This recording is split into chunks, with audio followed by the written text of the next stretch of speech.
Assalamualaikum warahmatullahi wabarakatuh. Salam sejahtera untuk kita semua. Puji syukur atas nikmat yang telah Allah limpahkan sehingga kita dapat belajar dalam keadaan sehat pada siang hari ini. Sebelumnya, saya mengucapkan terima kasih kepada teman-teman yang telah menyempatkan waktunya untuk bergabung dalam presentasi kelompok 1 hari ini. Dan tak lupa terima kasih kepada Bapak dosen yang telah membimbing kami.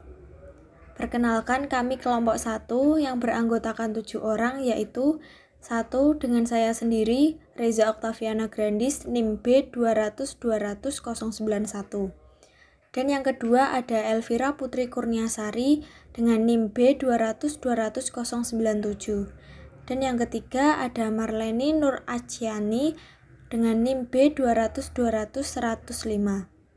Yang keempat ada Aulia Khairul Hadi dengan NIM B 200-200-107. Yang kelima ada Bika Yulira Widyasari dengan NIM B 200-200-109. Yang keenam ada Septi Maharani Puspitasari dengan NIM B 200-200-118. Dan yang terakhir ada Syakira Nahla Amania dengan NIM B 200-200-135. Langsung saja kita mulai presentasi hari ini, yaitu dengan bab 1 pembaruan Islam, hakikat tajdid dalam kehidupan. Nah, subbab yang akan dibahas yaitu 1.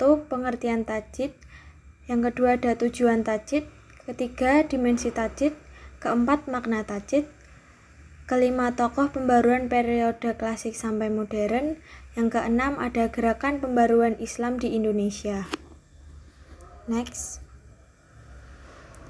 Yang pertama ada pengertian tajdid. Pengertian tajdid secara kebahasaan lughawi berarti pembaruan, yakni proses memperbarui sesuatu yang dipandang usang atau rusak. Majelis Tarjih Muhammadiyah dalam Muktamar Tarjih ke-22 tahun 1989 di Malang merumuskan makna tajdid sebagai berikut.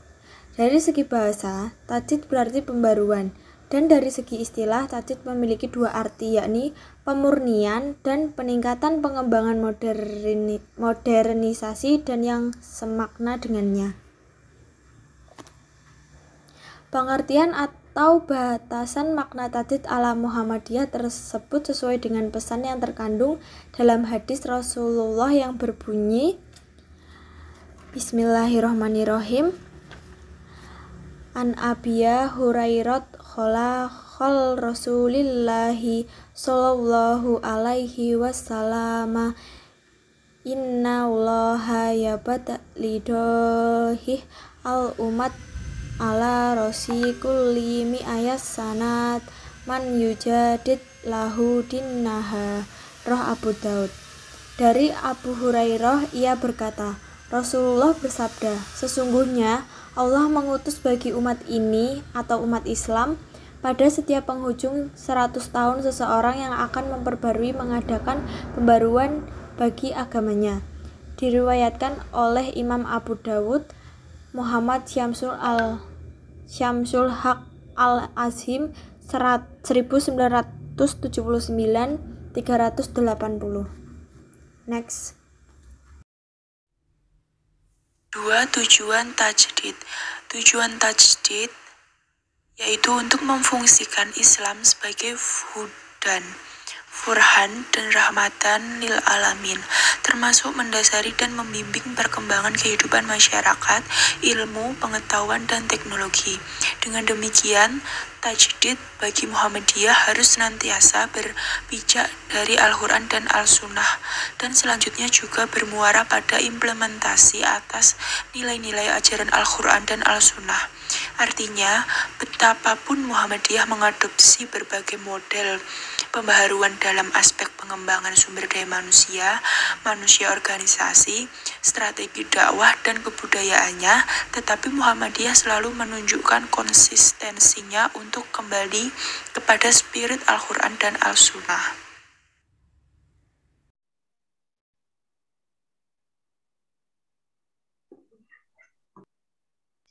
3. Dimensi tajdid.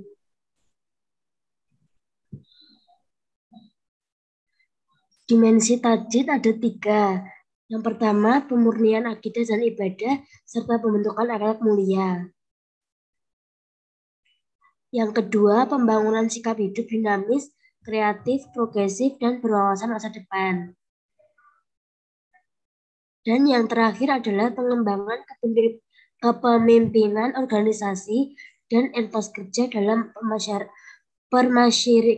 persyarikatan Muhammadiyah putusan Muktamar Tarjih.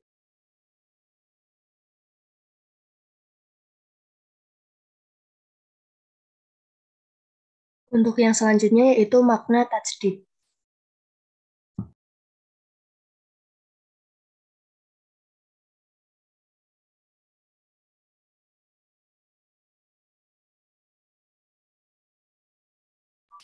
Makna tajdid. Tajdid dipahami sebagai pembaharuan dalam kehidupan keagamaan, baik berbentuk pemikiran maupun gerakan, sebagai reaksi atau tanggapan terhadap tantangan internal maupun eksternal yang menyangkut keyakinan dengan urusan sosial umat Islam.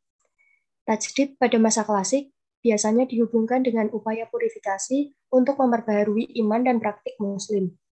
Tajdid mempunyai makna memperkuat dimensi spiritual iman dan praktik seperti dalam karya Al-Ghazali Ihya Ulum Al-Din dan karya Ibnu Taimiyah Al-Rad Al-Hululiyah wa Al-Itti.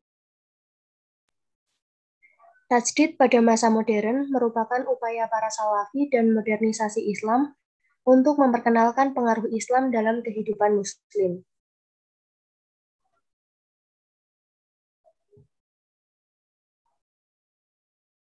Ada 2 kecenderungan, yakni kecenderungan Salafi dan Reformis Modernis, Halil 1995-431. 1.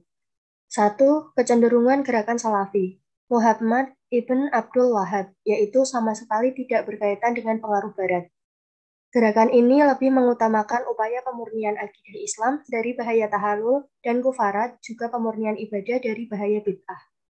2. Kecenderungan gerakan reformis atau modernis, Jamaluddin Al-Afghani dan Muhammad Abduh, yaitu memandang masyarakat Muslim gagal menangkap spirit kemajuan dan perkembangan dalam seluruh aspek kehidupan yang telah dicapai Eropa.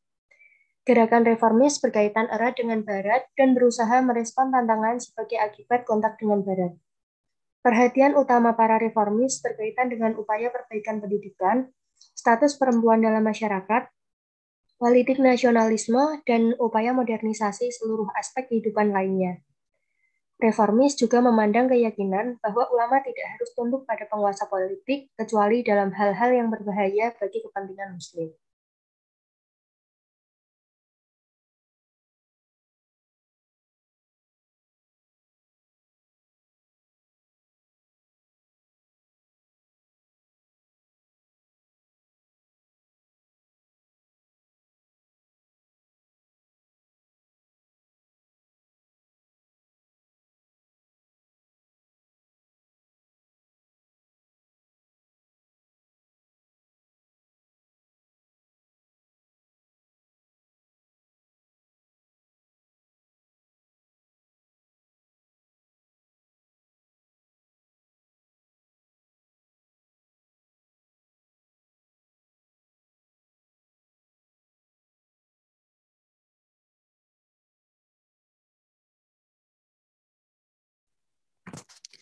Yang kelima ada tokoh pembaruan periode klasik sampai modern.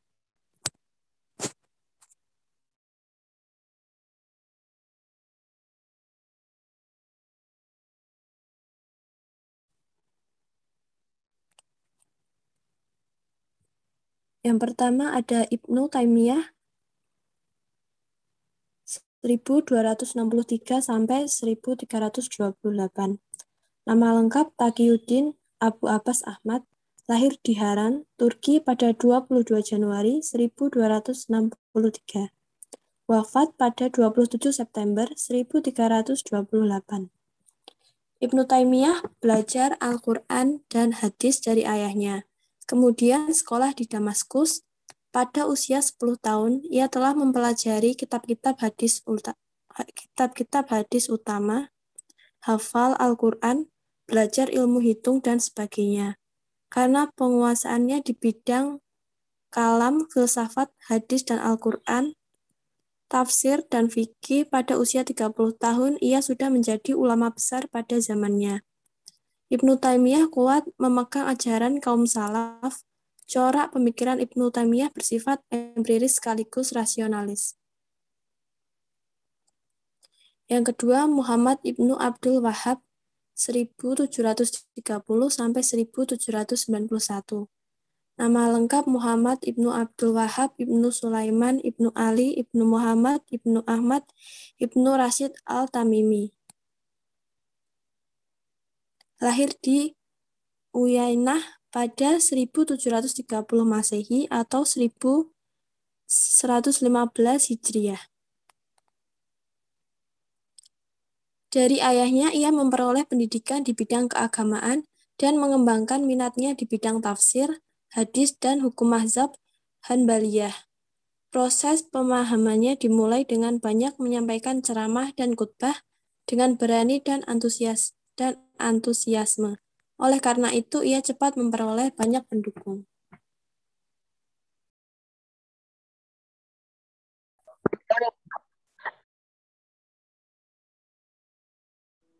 Yang ketiga, Muhammad Abduh. Kondisi umat Islam pada masa hidup Abduh, akhir abad 18 dan awal abad 19 adalah bagian dari rentetan sejarah kemunduran umat Islam. Pemikiran pembaharuan M. Abduh, 1. Purifikasi, reformasi, pembelaan Islam, dan reformulasi. Yang keempat, Muhammad Rashid Ridho, sebagai ulama yang selalu menambah ilmu pengetahuan dan selalu pula berjuang selama hayatnya, telah menutup lembaran hidupnya pada tanggal 23 Jumadil Ula 1354 Hijriah, bertepatan dengan 22 Agustus 1935 Masehi. Muhammad Rashid Ridho wafat dengan wajah yang sangat cerah disertai dengan senyuman. Pemikiran dan pembaharuan Sayyid Muhammad Rashid Ridho di Suriah: 1. Pembaharuan dalam bidang teknologi, 2. dalam bidang pendidikan, 3. Pandangan terhadap ijtihad.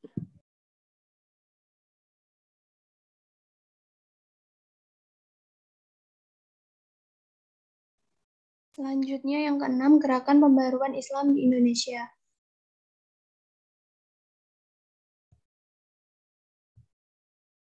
Yang pertama, Jamiatul Khair dan Al-Irsyad. A. Jamiatul Khair. Organisasi pembaharuan pertama yang didirikan di Indonesia, berdiri pada 15 Juli 1905. Pendiri Sayyid Muhammad Al-Fatih Ibnu Abdurrahman Al-Masyhur, Sayyid Muhammad Ibnu Abdullah Ibnu Syihab, kemudian Sayyid Ibnu Ahmad Ibnu Syihab, dan Sayyid Jinan Ibnu Jihab. Kegiatan yang menjadi perhatian organisasi ini meliputi dua bidang, pendirian dan pembinaan sekolah pada tingkat dasar dan pengiriman anak-anak muda ke Turki untuk melanjutkan studi. Pentingnya organisasi ini. A. Organisasi yang memulai organisasi modern dalam masyarakat Islam, yaitu dengan adanya anggaran dasar, daftar anggota tercatat, dan rapat-rapat berkala. B. Mendirikan sekolah yang menerapkan sistem modern, adanya kurikulum, sistem klasikal, dan perlengkapan kelas. B. Al-Irsyad. Organisasi Islam yang secara resmi menekankan perhatian pada bidang pendidikan, terutama pada masyarakat Arab, meskipun anggotanya ada dari non-Arab. Tujuan organisasi ini adalah menjalankan dengan sungguh-sungguh agama Islam sebagaimana ditetapkan Al-Quran dan Sunnah, memajukan hidup dan kehidupan secara Islam dalam arti tata luas dan dalam, dan membantu menghidupkan semangat untuk bekerja sama di antara berbagai golongan dalam setiap kepentingan bersama. Pengurus Besar Al-Irsyad 1938-3-7. Yang kedua ada Serikat Islam, tumbuh dari organisasi yang mendahulunya bernama Serikat Dagang Islam, berdiri Solo pada tanggal 11 November 1912. Pendiri Kiai Haji Samanhudi, Muhammad Asmojimo, Muhammad Kertotaruno, Muhammad Suwardojo, dan Muhammad Haji Abdul Rojak. Organisasi ini lahir karena adanya kompetisi yang meningkat dalam perdagangan batik terutama dengan golongan Cina dan sikap superioritas orang Cina terhadap orang Indonesia sehubungan dengan berhasilnya revolusi Cina pada 1911. Bergerak di bidang politik, pendidikan, dan agama. Yang ketiga, Persatuan Islam Persia, berdiri Bandung 17 September 1923, pendiri Kiai Haji Zamzam, seorang ulama asal Palembang. Tujuan mengembalikan kaum muslimin kepada pemimpinan Al-Quran dan As-Sunnah. Dengan jalannya mendirikan madrasah-madrasah, pesantren, dan tabligh melalui ceramah-ceramah, menerbitkan majalah, brosur, dan buku. Persis sangat getol dengan dalam usahanya memberantas segala bentuk tahayul, bid'ah, dan kufarat TBC. Kegetalannya memberantas TBC semakin menonjol setelah Persis dipimpin oleh Ahmad Hasan. Perjuangan Ahmad Hasan dalam memberantas TBC dengan cara yang radikal dan tidak tanggung-tanggung. 4. Muhammadiyah. Berdiri Yogyakarta tanggal 8 Dzulhijjah 1330 Hijriah atau 18 November 1912. Pendiri Kiai Haji Ahmad Dahlan. Alasan Muhammadiyah didirikan tidak murninya Islam di Indonesia, pendidikan Islam tidak maju, kemiskinan merakyat, adanya misi dan zending Kristen, umat Islam bersifat fanatisme sempit. Taklid buta masih diwarnai konservatisme, formalisme, dan tradisionalisme. Muhammadiyah dikenal sebagai organisasi yang telah mengembuskan jiwa pembaruan pemikiran Islam di Indonesia. Pemberantas TBC mengusahakan umat Islam kembali pada Al-Quran dan As-Sunnah, bergerak di bidang keagamaan, pendidikan, sosial, budaya, dan kesehatan.